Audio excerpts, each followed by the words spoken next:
Hi, I'm Mike Ziegler, a bankruptcy and debt relief attorney here in Florida. And one of the most common conversations I have with clients is after their case is over, they ask me what they should do next to rebuild their credit. So today I want to walk through some of the credit rebuilding myths that I hear the most after bankruptcy. And these can be important.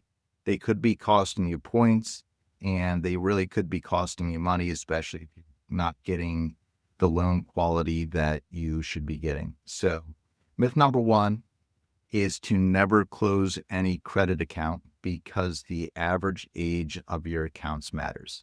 And this is what you might call a half truth. There is a portion of your credit score, somewhere around 15%, that's based on the average age of your credit accounts.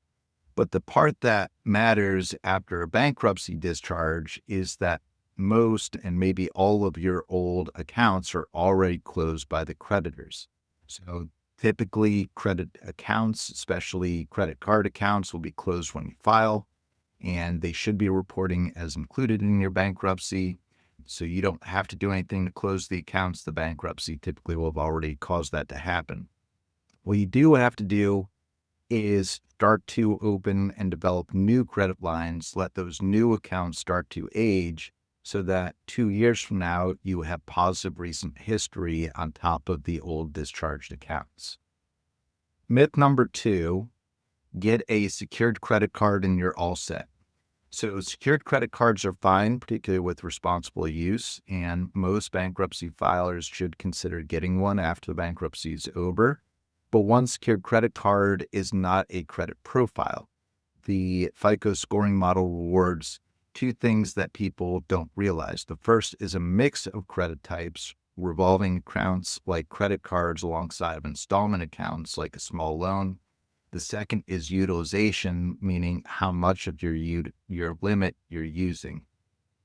Your card reports to the bureaus on a specific date every month, and that date is almost never the same as your due date. To maximize your utilization score, you want to pay your card down to under 10% of the limit before the statement date. Then you have two routes to add the installment piece. The first is a credit builder loan, often provided by local credit unions. The second is that you could look to be an authorized user on a longstanding account belonging to someone else, or alternatively, you may have a car loan that you might have reaffirmed during the bankruptcy. So those accounts will take a little bit of time to add to your credit score, but that's a good place to get grounded. Myth number three, check your credit report once a year. This is the one that could be costing people big money. The period right after the bankruptcy discharge is when credit reporting errors are the most common. And the errors could be extremely valuable to you. So under the Fair Credit Reporting Act and Florida's consumer protection statutes, if a creditor called a furnisher under the FCRA keeps reporting a discharged debt as active or keeps reporting a balance after the bankruptcy wiped it out, you may have a claim against them. You might be able to sue them. And those statutes are fee shifting. And what that means is that the bad guys pay for your legal fees, so there's no upfront fees or costs. The only way that you'd find out that this is happening is if you look. So you want to pull all three credit reports, Equifax, Experian, and TransUnion at annualcreditreport.com. That site now allows for weekly free pulls. And my recommendation is to pull all three monthly for the first 6 months after your discharge, and then quarterly after that. The thing that you're looking for is simple.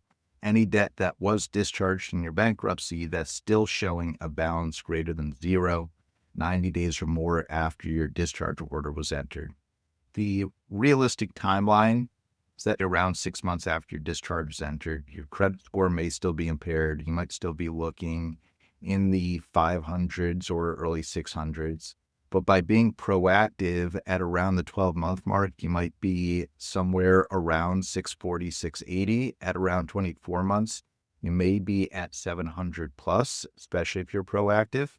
And including that scoring is kind of taking into consideration an FHA mortgage itself has a 24-month waiting period after the Chapter 7 discharge. The bankruptcy stays on your report for up to 10 years with the Chapter 7, 7 years with the Chapter 13, but its impact on your score drops dramatically, particularly at around the 2-year mark. So I've had clients who have come in convinced that they would never have credit again, close on home around 26 months after their discharge. The bankruptcy didn't stop them. The plan they followed after the discharge is what got them there. So if you've been told something about post-bankruptcy credit that doesn't sound right, or if you're looking at your credit report and a discharge account is still showing a balance, call us. We offer a free debt freedom strategy session, 727-538-4188, or you can book online at the link in the description.